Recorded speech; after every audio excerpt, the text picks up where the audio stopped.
My topic for this afternoon is the apocalypse for religion, understanding people who identify as no religion. So while, as Pete was saying, I've written fairly extensively, I suppose, on the emerging church. The emerging church will, only come into this tangentially. But I just wanted to address this topic because I felt that it fit really well with the theme of Wake this year. And also I think it probably is of some interest to people who are at this conference. It raises people who identify as no religion, I think, are asking some of the same questions as people in this room, if I can put it that way. So I suppose one of the fundamental questions then is, what does it mean when people say they are no religion, or when they tick the none option on a religion question on a census? This is a puzzle that doesn't only occupy, faith leaders who are, I suppose, worried about the numbers in their flock, but also sociologists of religion who seek to, try to understand these things. And I suppose from a selfish perspective, if there's no more religion, what does a sociologist of religion study, as it were? So the numbers of people willing to identify as none or no religion on a national census or on other surveys have been increasing throughout the West. Some of the most dramatic increases in recent years have been in the UK, Australia, and actually the United States, even though it remains one of the more religious countries. And I'll talk, I suppose, quite a bit about the United States today, given that that's where most of the research on people of no religion has been done. And also the most people who completed the survey were from the United States. So I'm assuming there's probably quite a few Americans in the room. But just to give you some preliminary figures, and then I'll have a chart up there in a minute. In 2011, in the UK census, 25% of people identified as no religion. And this would only be England, Scotland, and Wales, because Northern Ireland never gets included in these things. They always have their own separate category, as it were. But more recent polls that have been done put that figure at like 46%. So that's actually, in the UK now, more people are identifying as no religion than as Christians or any other sort of, I suppose, conventional religion. And to me, that higher figure rings true because we know that church attendance in the UK on any given Sunday is probably only about 5%. I think one of the more interesting developments in the last decade has been in the United States. The Pew Research Center, maybe some of you have heard of Pew, they do a lot of research on religion. The United States doesn't actually ask a religion question on its census, but according to their latest poll in 2016, nuns now make up 22% of the US population. So I don't know if that's a surprise to anyone, given that the US is usually considered quite a religious country.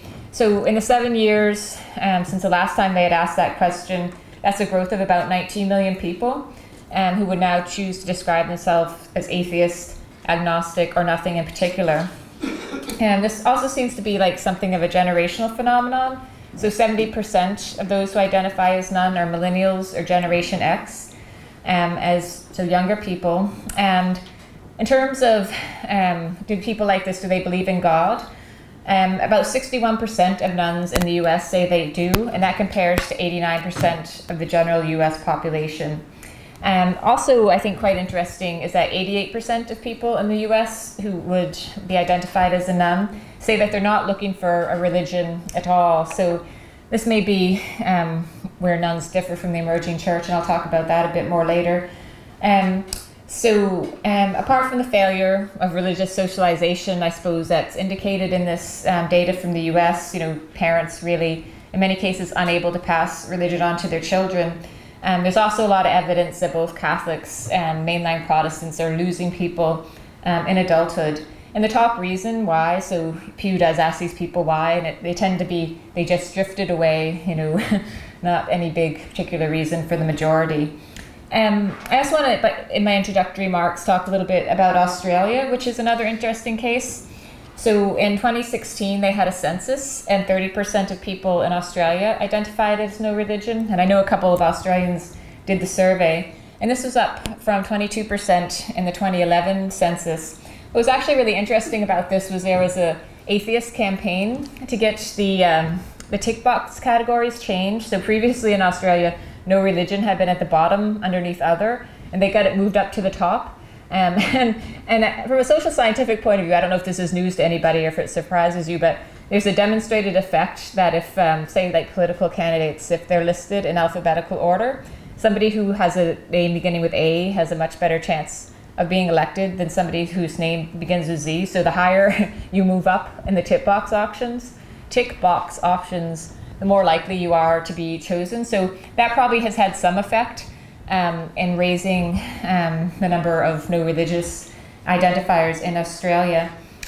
Then we did also have a few different people who completed the survey from Nordic countries. And the Nordic countries are particularly interesting cases because with a history of state churches and so on, they often score very high on church affiliation. But when you scratch the surface, many people don't actually believe that there is a God. So people can sometimes be quite happy to tick that they belong to a particular, the state religion, the Christian tradition in that country. But then when they're later on asked if they believe in God, actually say no. So we'll talk maybe a bit more about that later as well.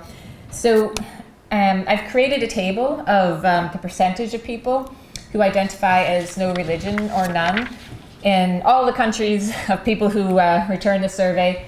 And nobody from Northern Ireland or the Republic returned it, probably because there's probably not really any people here from Northern Ireland or the Republic, was there? There's one Northern Irish too. But I put those figures up as well just to give you some sort of comparative perspective where the place we are at the minute kind of fits in with some of this international data. And I've also put the source, where those figures of no religion come from. So you can see that not every country asks a religious question on its census. So you might be depending on social scientific surveys carried out by other independent bodies and so on and so forth. So in the US, nearly 23% of people, this is the Pew data. The UK, the 46, very high figure there. Australia, 30%. Canada, they have a national household survey. They're at 25%. The census doesn't ask about religion. Norway, see, this is where it's interesting. Only 17% say they have no religion. But in a different poll, 39% of people told Ipsos Norway they don't believe in God at all. So, that's, to me, quite interesting. Sweden, 27%. Then the lower figures for no religion in Northern Ireland and the Republic compared to these other countries. And I suppose one of my main specialty area beyond the emerging church is religion in Northern Ireland and the island of Ireland. So if anyone has any questions at the end, they want to ask me about that even randomly, go ahead. The lower figures for here, 20% in Denmark, and then the figure in Germany is 33%, but there's significant differences in Germany between the East and the West. So as you might imagine, given the history of the country, East Germany scores much higher on no religion than West Germany. So if you look at the percentages for like each, what are they called in Germany? Like their little federal mini-states. Some regions in the former East Germany can be as high as 77% saying no religion, whereas you get another place in Germany where only 13% say that. So that's some data to numb your mind and give you some perspective, I suppose. I also want to give you a sense of the least religious countries or no religion across the world, as it were, just, I suppose, again, to provide more of this perspective. A story from the Telegraph that was published this year used the results of 3 Gallup polls where they asked people if they felt religious. So this is a slightly different question than whether you actually identify as no religion, but it's a different question. It's asking a slightly different thing, but I think it provides some interesting context. So these are the top 20 least religious countries in the world, and you can see that some of the countries where you come from are represented on this list. So we've got Sweden and Norway near the top. There's the UK on there at number 10, Australia number 12, Germany number 16. And I think that's all of them amongst those that were listed. So again, this provides, I suppose, some further perspective. So after that introduction, what I want to do now is just identify the questions that I want to ask in the rest of the presentation. And you'll recognize some of these questions if you completed the survey from the survey that I asked you to complete. And I'll be sharing some of your answers later and actually asking for feedback as well. But the main questions I want to get you thinking about are, do people who identify as no religion believe in God or supernatural force? So I kind of already mentioned that a bit in my introductory remarks. Second one, what sort of frameworks do people of no religion use to live their lives? Then the next one, is there a relationship between nuns, duns? The duns are something that a sociologist, Josh Packard and Ashley Hope, talk about in their book. That's slightly different from a nun. And I'll come back to that later, is a relationship between nuns, duns, and the emerging church. So that's the third question. The next question then is, how are institutional churches responding to people of no religion, and how should they respond? That's the follow-on question. And then the final question, quite a few questions I suppose, does the increase in people who identify as no religion mean an apocalypse for religion as we have known it? So this is kind of where we're headed. I'll recommend two books about this. So the first one is a relatively new book by Elizabeth Drescher. I'm actually not sure if that's how you pronounce her name. Choosing Our Religion, The Spiritual Lives of America's Nuns. And the other book is by the sociologists I mentioned, Packard and Hope. Church Refugees, Sociologists Reveal by Why People Are Done with Church but Not Their Faith. So the first book is a pretty standard academic text based on a lot of qualitative data. The second book is written more with a practitioner audience in mind, and maybe even clergy or church leaders who are concerned about the rise of no religion. Before going on to that, since you were also, or at least 33 of you were kind enough to complete the survey, I'll just give you some sense of the demographics and so forth, so we know where we're going as we start exploring this. So this is the breakdown for gender of the respondents. The country you lived in, most people American, followed by other countries. So there were 7 other different countries, which you would have all seen in that first table. And then the rest are from the UK, England, or Scotland. I asked people if you knew if your country had a no religion category on its census, or if it asked about religion at all, because as I mentioned, some countries don't ask that on their census. So most people actually don't know that, which no shame in that. Only really, I suppose, nerdy sociologists of religion take an interest in this sort of thing. But followed from that, quite a few people did know that knew that their country had a no religion category. Because I suppose one of the arguments that Drescher makes in that book is that when the Pew Research started getting more publicity back in 2012, so this was even before the 2014 surveys, it got quite a bit of media coverage that said, oh my goodness, there's all these people of no religion in the country. She thought that that made people more likely to identify as no religion. So once you've heard that somebody else has done it, others are then more likely to join the category. So she makes that argument. I mean, there's no way you can really prove that, I don't think, for sure, unless you, I suppose, ask people, which she didn't actually really do, now that I think about it in the book. But that's another perspective to keep in mind, that the actual naming of this category of no religion then gives some people something to choose that perhaps they wouldn't have before. And I think that's what the atheist group in Australia was maybe doing, just bumping that up the list of choices so people could see more clearly it was an option. Then I asked you guys if you've ever identified yourself as no religion on a census or a survey, which is interesting. Most people hadn't. The yeses were actually 7 people out of the 33. So that was interesting to me as well. And then the question, do people of no religion believe in God or supernatural force? The majority of you said yes, which is what sociologists of religion in most countries of the world have found. Yes, most people who say they don't have religion believe in some sort of God. Followed on from that, the next number of responses was don't know. I suppose the problem with, or not really the problem, it's more like a limitation, I suppose, is when you ask people if they believe in God or a supernatural force on a survey, you don't really get much more than that. You don't know what kind of God they believe in. You don't know if their belief in God has any effect on their lives. So, it's quite a limited question unless you can do the sort of research where you sit and talk to people, interview them, have a focus group. It doesn't give you a full perspective. One thing that I found actually quite interesting, I don't have a graph for it, but I cross-tabulated some of these results, and the 7 people who said that they had identified themselves as no religion said they didn't know if people of no religion believed in God or a supernatural force. So I don't know if that's because those people were agnostics or because they just didn't want to guess or speculate on what other people would believe, but I thought that was also interesting. So I won't put pressure on you now, but when we get near the end, if you are one of those people and you want to speak up about that, I think that would be interesting as well. Okay, so where am I? Yes. That's, I suppose, a summary of the data. So now I want to move on to those questions I listed at the beginning of the talk.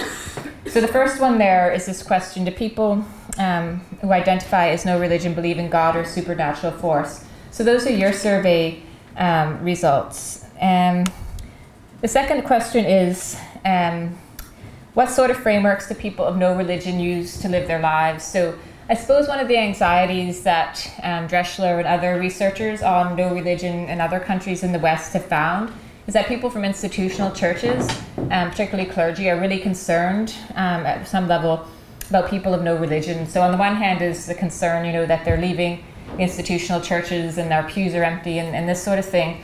But the other concern is that, this without God, everything is permissible idea that if people don't have religion, if they don't believe in the God or they don't believe in the right sort of God, that civilization is going down a road to rack and ruin. So that kind of thing. So this leads people who are researching no religion to ask, how do people of no religion live their lives? What sort of moral guidelines or frameworks are they following? So Drechsler, her research is based on focus groups, a narrative survey, which means basically write-in answers, so you could get a bit more depth than a tick box survey, and individual interviews. And these are the top 20 meaningful practices that people who said they had no religion said that they engaged in. So you got the top 4 there: friends, family, friends, pets, and preparing or sharing food and meals. After that, praying. So people of no religion pray quite a lot. She's got an entire chapter on that, discussing how people do it and how it compares or contrasts to praying in a Christian tradition. Things like enjoying nature, sports, journaling, writing. I won't read them all out for you. You can sort of see them yourself there. And she sort of pithily summarized the top 4 reasons, which came through the most strongly for her as family, friends, Fido, so that's your pet dog, I guess, and food. So not every person said pets, but every person said family, friends, and food. And I guess there were a few, I don't want to say anti-pet people out there, but that pets were also an important part of people's spirituality, I suppose. And I've got the obligatory picture of the cute puppy. So if there's anybody, that wanted the monkey of truth to choose the kitten rather than the puppy, I apologize. But I think it's quite interesting, this family, friends, Fido and foods, quadrangle, if you want to call it that. In other words, what she's trying to get at is that people are building deep horizontal relationships with other humans and creatures, I suppose. And this is often cemented through the sharing of meals. You sort of think to yourself, well, that sounds familiar, from a Christian context anyway, I think. Drechsler also found that nuns in the US, because remember her study was based only in the US, drew on Christian stories or the example of Jesus to establish their frameworks for living. So she also talks about earlier research by Nancy Ammerman. This provides quite a revealing contrast, I think. Nancy Ammerman talked about mainline Protestants and Catholics and how these were, many were Golden Rule Christians. So the Golden Rule, this idea of do unto others as you would want them to do unto you. And she said, well, the people of no religion talked about that a lot, but if they were going to talk about the Bible, they talked more about the Good Samaritan. And rather than do unto others as you would have them do unto you, this is more like do more for others than you would expect others to do for you. So it's almost, I don't want to say like a super moral position, but that's what they're going for, more than the Golden Rule type thing. Drechsler also talks about nuns living by a cosmopolitan ethics of care. So what does she mean by that? She basically means that there's a deep recognition amongst people who identify of no religion, that we are living in a globalized, pluralized world, and we can't and we shouldn't impose our perspective on others. And we don't just value particular human life, we value universal human life, and this leads to empathy and sympathy, looking out for each other and trying to make the world a better place, that sort of thing. I'm sure there are people in the room who are experts on cosmopolitan philosophy, so she's drawing on that when she's making the argument that this is what she sees in the moral frameworks of people who identify as no religion. Nearing the end of this brief discussion of the frameworks by which people of no religion lead their lives, this kind of leads me to ask a question. Are people of no religion better Christians than Christians in some cases? So let's throw that one out there. The next questions, I've taken them on 3, and I've got the shameless plug for the book, if just in case Pete didn't do it for me, you know what I mean? So the first question there is about the relationship between nuns, duns, and the emerging church. So this is where I'm going back to Packard and Hope's work. And they identified a different type of nun, and these are the duns. And they found that these are the people, they're exactly the people that in the very first session, Pete affectionately called idiots. If you remember this, these are the people who do like everything in the church. You know, they're really enthusiastic about it, and they want to make the church work. You know, they're the 20% that does everything while the 80% sit there, that sort of thing. But these people eventually just become so disillusioned with Christianity that they leave churches altogether.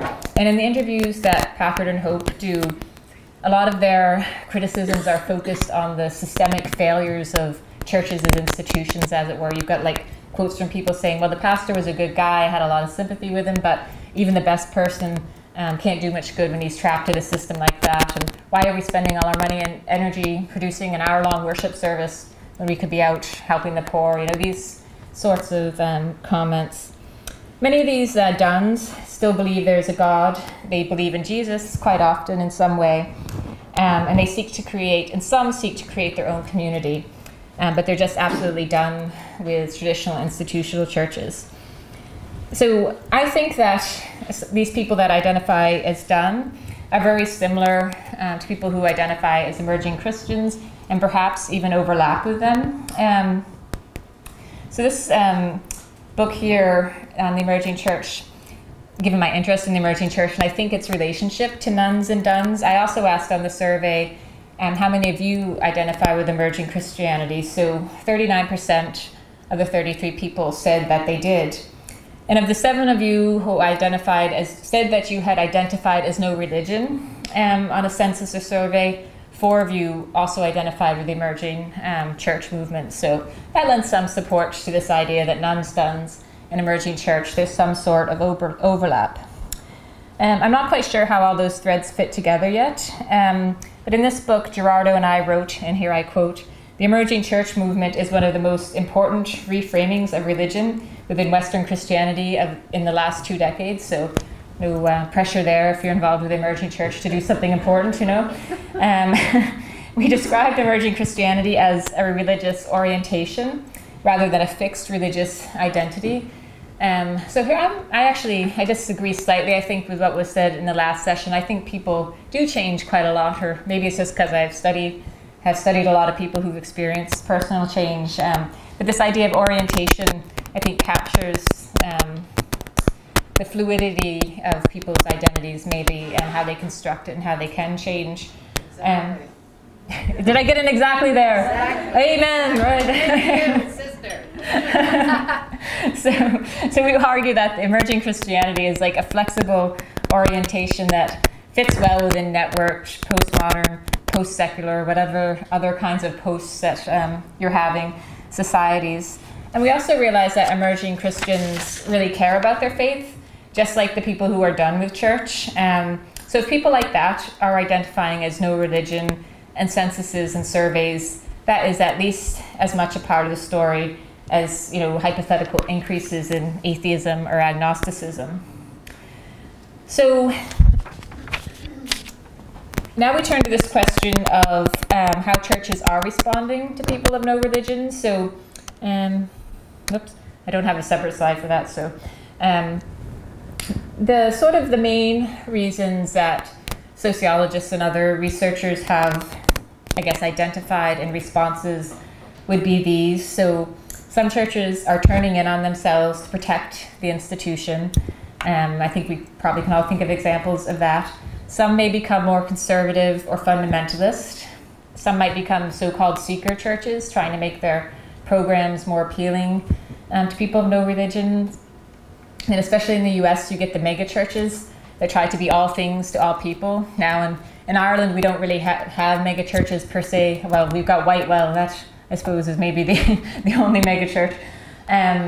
But actually in the research for this book, what Gerardo and I found was that in the US, quite a few people who identified with emerging Christianity did so out of distaste nearly for megachurches.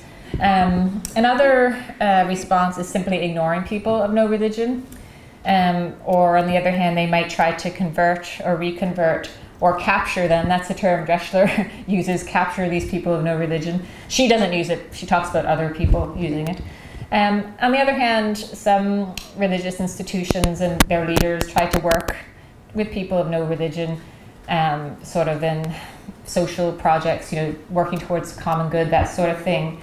And then another option, perhaps maybe the least tried, changing and adapting their own institutions to allow for more meaningful explorations of faith and the meaning of life and so on. So what did all you have to say about this question, how are churches responding? So I wanted to get sort of our collective around the world perspective of how you have seen churches responding to people of no religion. So I'm just going to read out some of those answers now. Not all 33 answers to each question. Some answers were quite similar, saying the same thing in slightly different words. So don't be offended if I don't read out one of your answers. I have no idea who replied, so no bias, right? So what did you all have to say? Here we go. First person here says, it depends too much on the institutional church to reply easily to this question. Generally, they misunderstand the issues at hand, at least from the limited knowledge I now have of such institutions. Another response, they are trying to get them to come back to church by providing slick, postmodern, relevant programs. The next response, through either secular-based wisdom or through the fear of hell, or both. Quite a few people just had a one-word answer, poorly. And then there was someone who wrote, you couldn't pay me to walk into any church. So that also provides a perspective. And then someone says they imagine them to have no morals. So I think, I've talked about that earlier. That is the stereotype a lot of believers have of people of no religion, I think. Someone else wrote, our church does not seem to make it a barrier to entry, although it certainly is preaching a specific confessional faith. Someone else says they're pretty out of touch and have no idea how to engage without a conversion agenda. Someone else says there's fear about this concept. Another person says they're too busy fighting about issues that don't matter. And what else will I have? And I don't want to read all of them because I want to have time for you guys to talk. Someone else says, yes, here in Sweden, more and more people are leaving the church and deciding not to pay the church taxes. So that's something Americans don't have to deal with. Without knowing what they are doing about it, I would think they are worried for the fate of the church, but they don't seem to be doing much about it. Someone else says, as a member of the clergy, I can say that we're struggling to articulate theologies in ways that point to a more nuanced way of practicing religion. The supernatural manipulative God is dead, but awe, mystery, and questions continue to stir. So that's just a sampling of your responses to how churches are responding. And then I asked, how should churches respond? And sociologists of religion don't usually ask should questions. It's more, they want to describe and explain phenomena rather than tell people what you should be doing. Although in my own work, I do ask should questions quite often. And I've gotten away with it so far, but Anyway, be that as it may, I suppose, I'm going to turn now to your responses to that question and give you a sampling. So a few people just said, I'm not sure. Someone says that they let them believe what they want to believe and leave them alone, with deep curiosity and willingness to listen. Someone else says, with a genuine interest in their position, the same way they would respond to anyone who identifies as a person. Next person says, embrace their questions and actually listen to see how they see the world, how to interact with them, and don't worry about their eternal destiny. This one, I didn't know if someone was having me on or not. They said, by building new churches for them and giving them money. I kind of think they were. Someone else responded with their own question, should they respond at all? Someone else says, I don't know if they can respond, at least not with a shift in thinking. But then once shifted, would they even continue to be an institutional church anymore? So, around and around we go. And finally, someone says, by actually listening to them, allow them to tell their stories on their own terms without pushing them away or without overly God-focused language. And then finally, someone says, it's a bit like asking, how should an equestrian shop sell a riding hat to people who don't own a horse? If people have actively declared no religion, chances are they have a worldview that does not perceive a need for God or a religious community. I suppose some of those responses bring back to mind that figure I showed you from the Pew Research, where 88% of people said, they're not looking for a church. The replies to my two previous questions, do they shed any light on that final question? Does the increase, it got cut off a little bit. Does the increase in people who identify as no religion mean the apocalypse for religion as we have known it? So I suppose my perspective on this, or my answer, if I had to put it in the most simple form, is yes.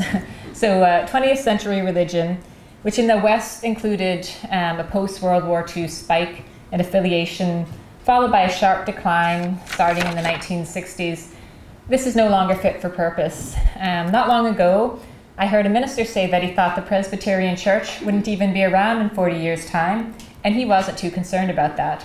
So I guess he reckoned that God could get on just fine without Presbyterians if he had to. So I don't know if I would go that far, not the part about God not being able to get on without Presbyterians, but about the disappearance of Presbyterianism.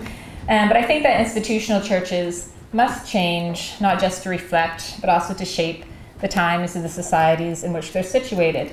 There's nothing new in this. It has happened throughout history. So I kind of think that change is constant throughout history, and that the only thing you can count on is change, really. But anyway, so this has happened throughout history. It hasn't always been pretty or contributed to the common good, and that's unfortunate.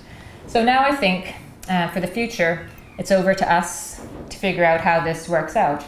So I'm going to stop talking there because I want there to be at least some time for you to share any feedback, comments, questions, or responses to this. So thanks very much for listening and completing the surveys.